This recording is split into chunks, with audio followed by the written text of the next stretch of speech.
In my 1-point perspective, we talked about the 3 dimensions: height, width, and depth, right? We also talked about the picture plane. So if you remember, we had a guy standing here, or a girl, right? Looking out at a subject. If that's a cube or a room, and this person is holding a camera, that's parallel to the picture plane. So the plane of the camera, when you hold it up to take a picture, imagine a sheet of plexiglass attached to that camera that goes out flat to that, right? That's like your easel, that's like your drawing board, that's like your piece of paper that you're drawing on. If you take that and you walk up to the back wall or up to the cube and you hit it flat on the front of it so that this plane is parallel to this plane, then you use 1-point perspective.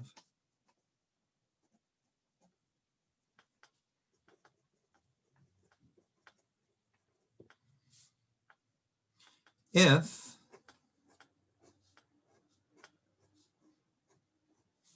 you take that picture plane or that camera up to the object and you hit the corner of the object, or you hit the corner of the room, then you use a 2-point perspective.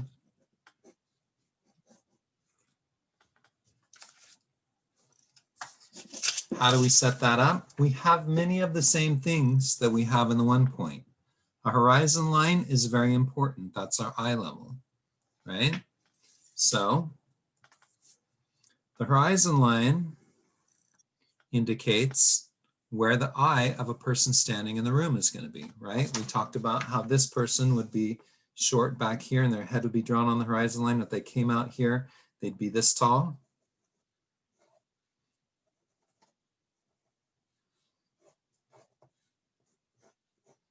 Right?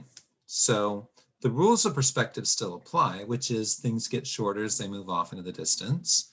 Parallel lines still go to the same vanishing points, but our height, width, and depth changes. We still only get 3 dimensions. The height is still vertical, just like it was before. So if I have a floor plan,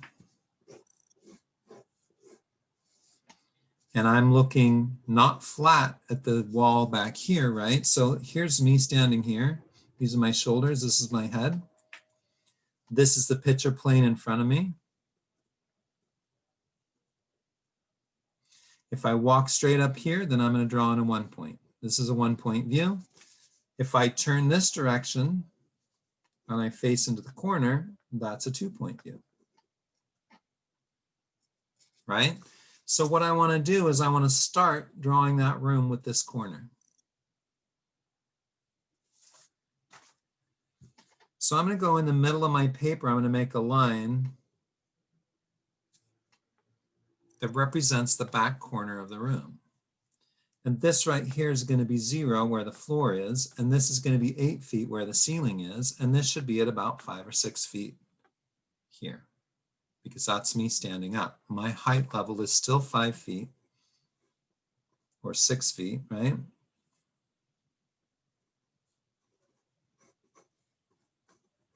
Standing in this room, right? So horizon or eye level is still very important, and it still goes right and left all the way to the edge of the paper. The height of my room, if it's going to be 8 feet, let's see if I got this okay. If I say this is about halfway up and down that line, that's going to be 4. So I've got 0 to 4 and 4 to 8 feels about right. Between 4 and 8 is 6. Between 4 and 6 is 5, right? This is going to be 2, and this is going to be 3. 3 is where my hands hang and my hips are. 1.5 is where my knees are.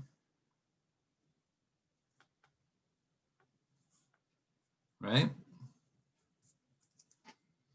The way to create a 2-point perspective is to take on the edges of your paper and give yourself a left vanishing point and a right vanishing point. You want to make these as far apart as they can be, because you're only going to be able to use this middle part of the paper. If you get too close to your right vanishing point or your left vanishing point, if you get out here at the edges or down here at the front, you're going to get really pointy things because they're too close to your vanishing point. So if you think about the picture plane that we held up, right, you see in your peripheral vision all this stuff out here, but you can only draw this stuff in here, right? So you got to kind of bring into your vision. This works, you can keep coming out from here ad nauseum because you're going, or ad infinitum, we should say, because you're always going to draw horizontally lines coming out from here, so things aren't going to get that warped and twisted in this drawing, right? This drawing, you're going to have problems at the corners if you come down here because things are going to get really pointy at the edges. So you need to realize that things are going to be accurate here in the middle part of your paper, and as they get out to the edges, they might start to warp a little bit. Sometimes people like to take a sheet of paper, like your notebook paper, and lay it down on a bigger sheet of paper like your marker paper, draw a horizon line through here and make your vanishing points out here. So if your right vanishing point and your left vanishing point are off the page, then it's more likely that you could draw a box down in here that would look realistic and accurate to what you actually see. All right. To draw the corner of a room, you go from the left vanishing point to the top of the wall, very lightly with the 2H pencil, and you go from the left vanishing point to the bottom of the wall. You do that to the right vanishing point too. So place your pencil at the 8 and draw a line to the right vanishing point. Place it at the 0 and go right vanishing point. Do that on the left as well. Then you're going to continue those out. So here, if you want to take your ruler and continue that to the edge, please just put a point here and do not use your ruler to draw. We're training our hands. So put your pencil here and your eye on that point and draw your line up to there. I like to use my pencil. I always have the pencil with me, right? Get a point out here. Continue these lines out, not to the corner of the page, but in the same trajectory so this line isn't bending.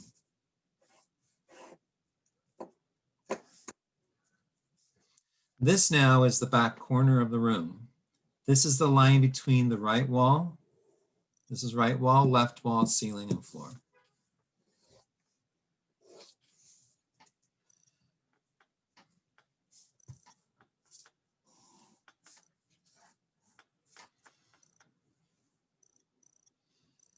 If I want to draw a box in the room, I just make a line, which is the corner of the box that I'm going to hit. But now I don't go horizontally the way I did before. I don't draw the end of the box in. I'm going to have my width and my depth go to right vanishing point and left vanishing point. I can call one width and the other depth, or it doesn't matter really which it is, unless you want to determine an x-axis and a y-axis and do that kind of thing. But let's say we go from the top and bottom of that line to right vanishing point. That will create the right side of the box. I've arbitrarily decided how big my box is going to be. I've just gone up here and I've drawn a line down vertically because I'm working on this plane in 2 dimensions. That is vertical, up and down, and right vanishing point. This plane that I've drawn in here is parallel to this wall, to my left wall. Now my left wall goes to right vanishing point, as I can see right here along the floor and right here along the ceiling.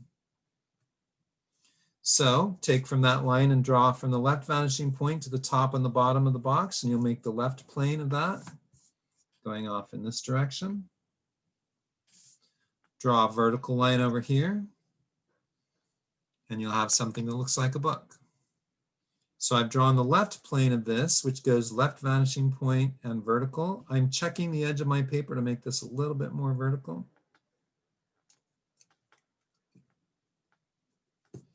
And I know this plane then is parallel to this wall,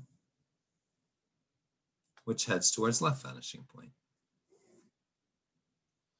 Then I take this top corner of the box. I have only 2 dimensions there. I have vertical and I have left vanishing point. So to get my 3rd dimension from this corner, I need to go to right vanishing point. And from this corner up here, I only have 2 dimensions. I have height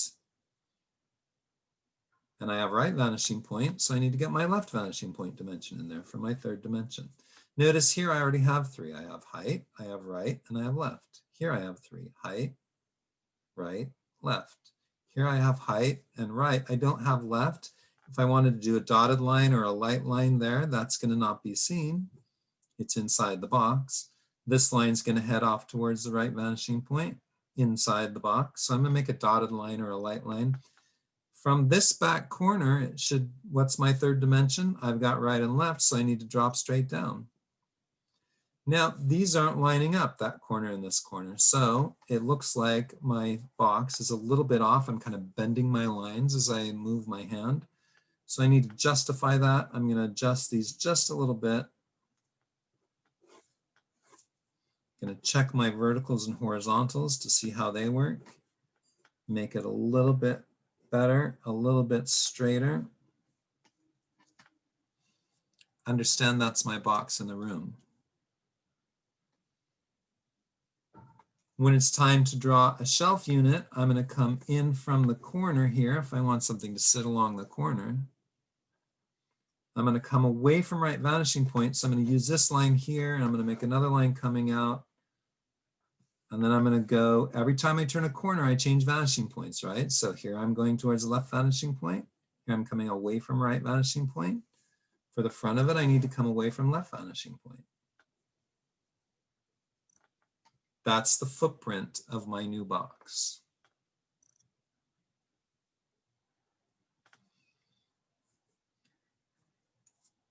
I do one thing at a time when I'm drawing in perspective. So I'm going to look at this. I'm going to say, what's my next direction? Well, I have right vanishing point and I have left vanishing point. So I need a 3rd dimension, which would be vertical. So I'm going to go to these corners. I'm going to put a little mark here that tells me I'm going up. Then I'm going to decide how high I want to go up.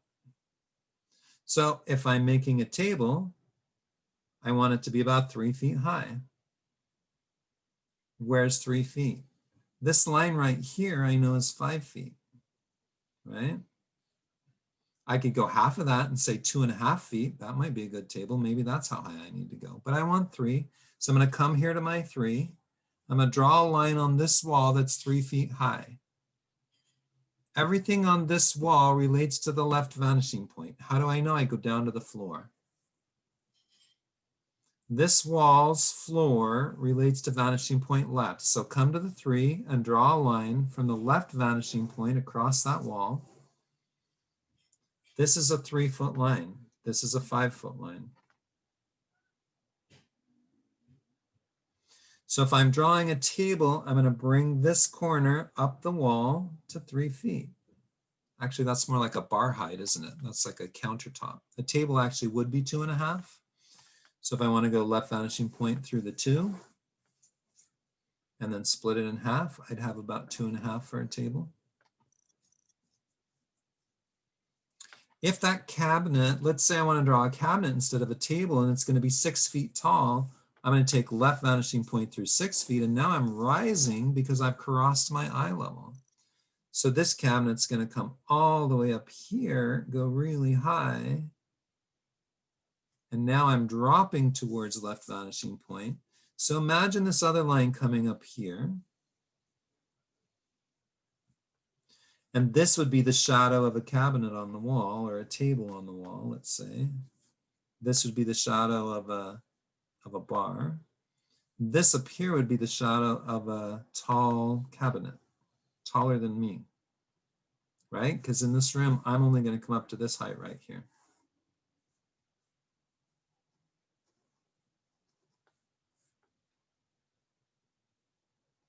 So lines should be rising when they're below the eye level. When they get to the eye level, they should be flat, horizontal.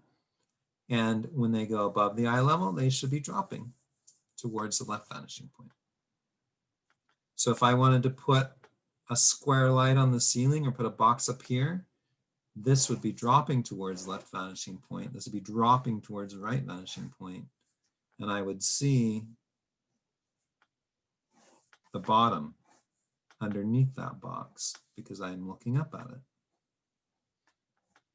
I also see the right side of the box, so my station point must be over here somewhere, right? It's pretty much out in the middle of this room, I would say.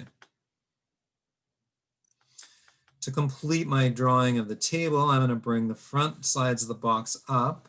I'm going to go from this corner of the table. I have 2 dimensions already drawn in. I've got left vanishing point and height, so I need to go right vanishing point from that corner out into the room until I meet this line, which is going vertical.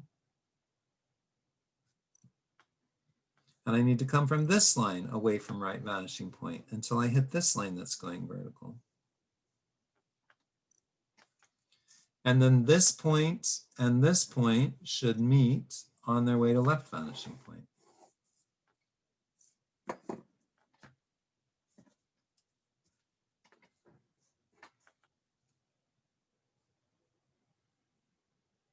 Feels like a high table in relationship to this person in the back, but if I draw a person up here,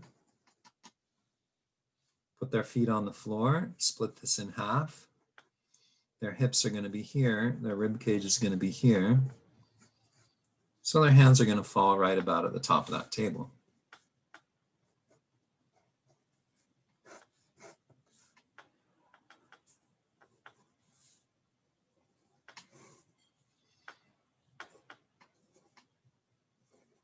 Just a little bit of thinking towards figures for next week.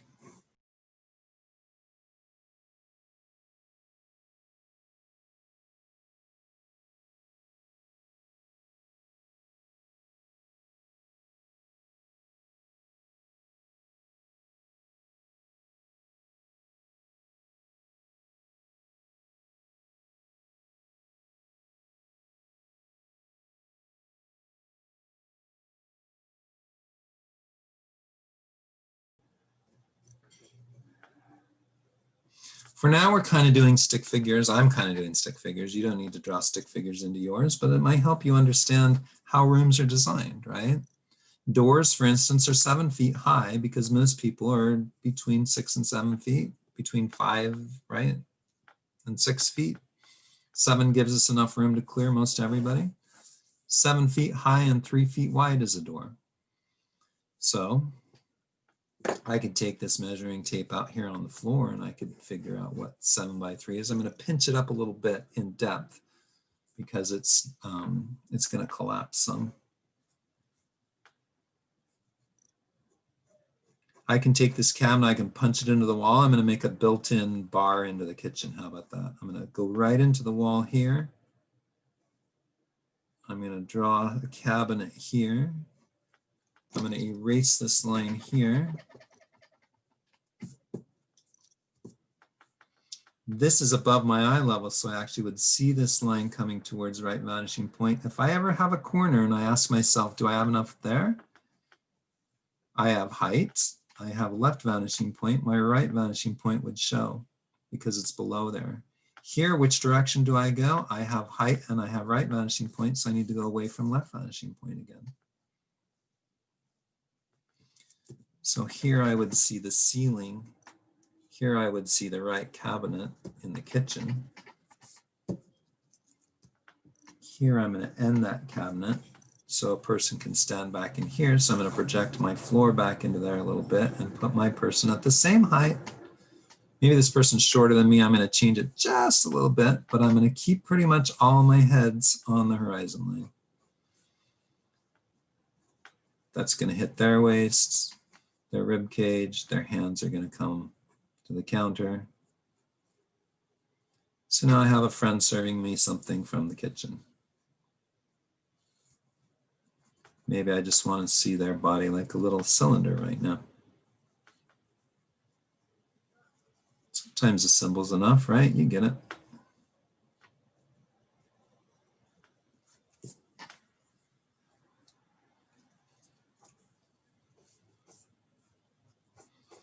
If you wanted to draw a sofa in, you'd make a much wider box.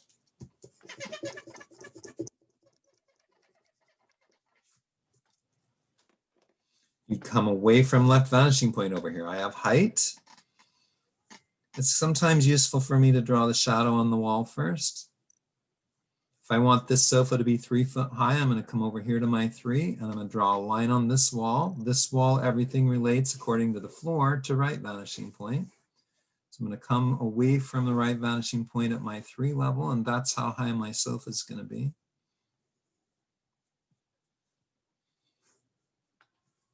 Half of that is going to be 1.5 feet, right? If this is 3,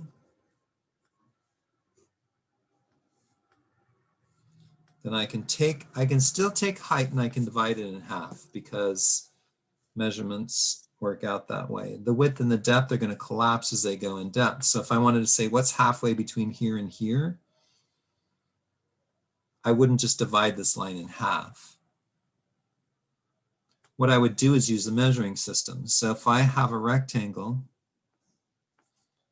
and I want to find the middle, I can X from corner to corner, and that tells me where this half is, right? If I put that rectangle into perspective and I X from corner to corner, then my half is clear over here.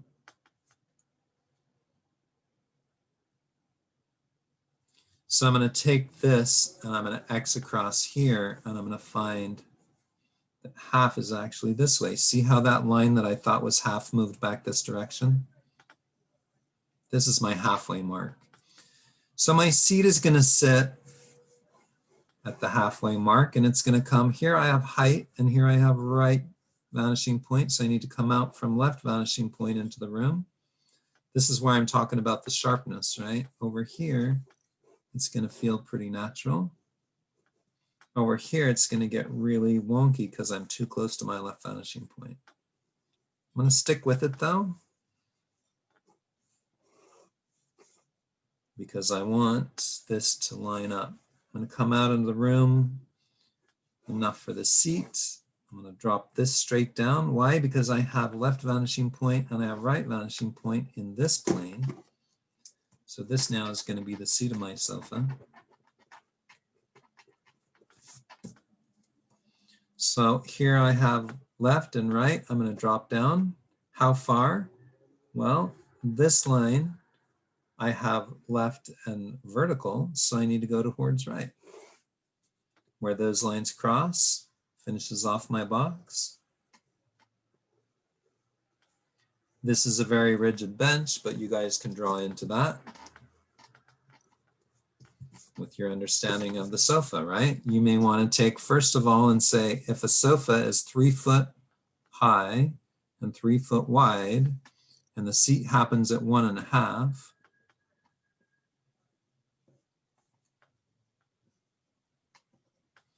there's also a lean that happens back here we talked about, right? Gotta have a place for cat toys back there, so let this lean a little bit. Looks like a little much, that's too skinny. I'm gonna lean it a little less. As I'm sketching, I'm kind of just correcting visually as I go where I think things should be. This should still be going to right vanishing point across here, and then this will lean back this way. This midline should still be middle, but it should lean just like that does. So I want to get that in there, this in there, this in there. Then this line across the seat should go towards the left vanishing point. Why? Because this line does, and this line does, and this line is parallel to those.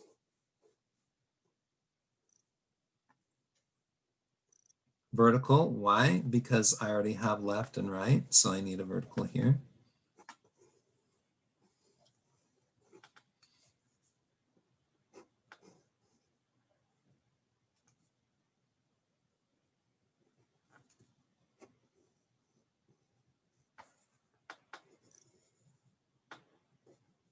Every line I make is going to be related to left vanishing point, right vanishing point, except for this back lean of the couch here, right? Because this is not a 90 degree to any of the lines that exist in that sofa.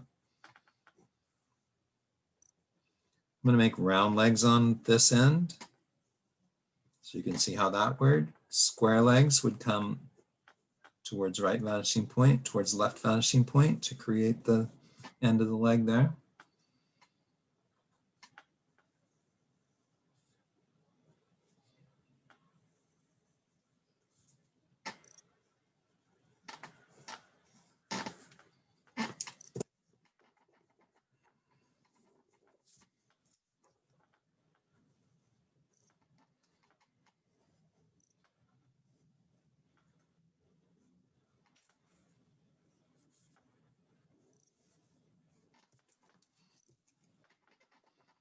Some design thinking to do back here. I sort of invented this cabinet table thing coming out. Maybe there's a cabinet there with doors on the front of it. I'd divide this in half and I'd figure out where the line goes between the doors. I'd probably put handles up at the top because I want them to be close to my hands, right?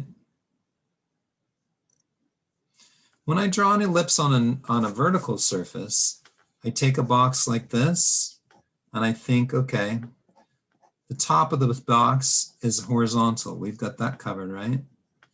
The right side of the box might tilt to the right a little bit and the left side of the box might tilt to the left a little bit. So this is a left side of this box, right? So maybe I tilt those ellipses just a little bit going this way. So that feels like they're sitting in perspective below my eye level a little bit there.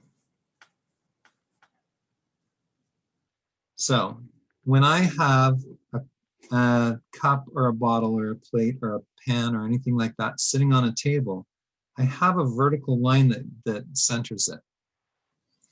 And then at 90 degrees to that, right, I draw a horizontal ellipse. And that's why your ellipse is always horizontal, because your center of everything that sits this way, right, every bottle, every cup, every can, every manhole cover in the street, every stool on the floor, every light on the ceiling has a horizontal guideline, but that's because it would have a vertical guideline through a, I want to say canister. What is this? Cylinder. Get my artworks going here, right? Okay, it would have a vertical line through the cylinder. So when the bottle tips over on the table, you draw a vertical line through it. No matter what way it's going, you're going to look at that bottle and you're going to say, when that bottle lands on the floor, what direction is it going? And then you're going to go 90 degrees to that to draw the long part of the ellipse and get a cylinder going, right?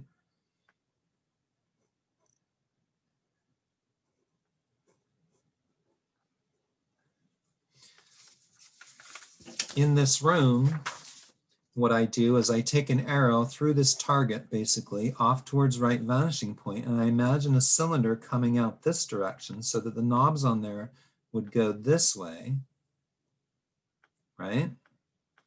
Through the middle and on either side.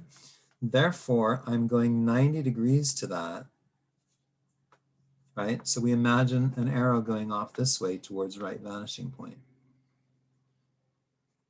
Then we go 90 degrees to that to tilt our ellipse to the left. I can line these up along here and they'll be, this one should be, I guess, a little bit longer because it's coming closer to my eye, but probably not that much bigger. Seems a little bit too much, doesn't it? I think it's because I didn't line up the back of the knobs. So I'm going to line them up along right or left vanishing point. I'm going to line them up along right vanishing point. Now I've got a better setup, don't I? 90 degrees to this line here is what I'm setting up there. If I need to get a sheet of paper or my cell phone or something with a 90-degree angle in there so I understand what 90 degrees would be, always got something handy. So this is going to go that way and this is going to tilt off that way.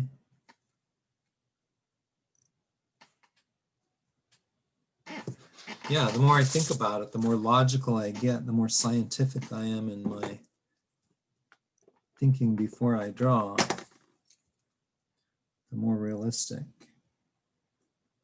and the more thoughtful and the more accurate my drawing can become.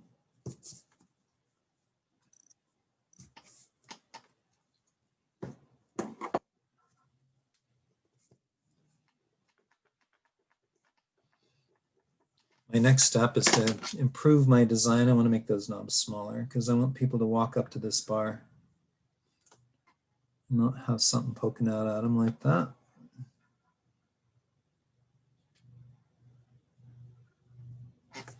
Maybe I want to indent them and have them go the other direction so that they're sunken into the bar. In that way, I would go, I'd have these ellipses drawn here.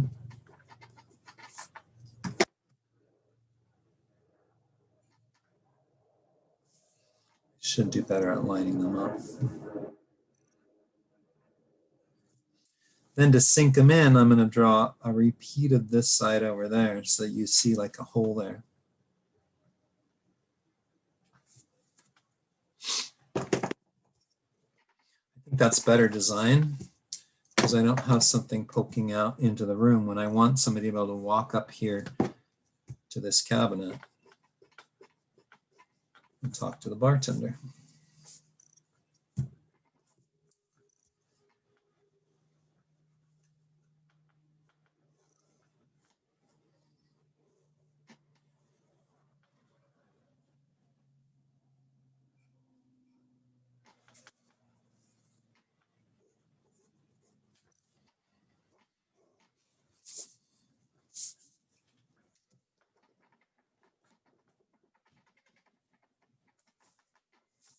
It's fun, right? Solving these puzzles, figuring out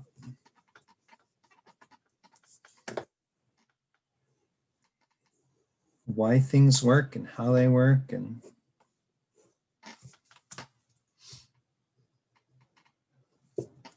how to make a better design. You guys are designers. Have fun with this.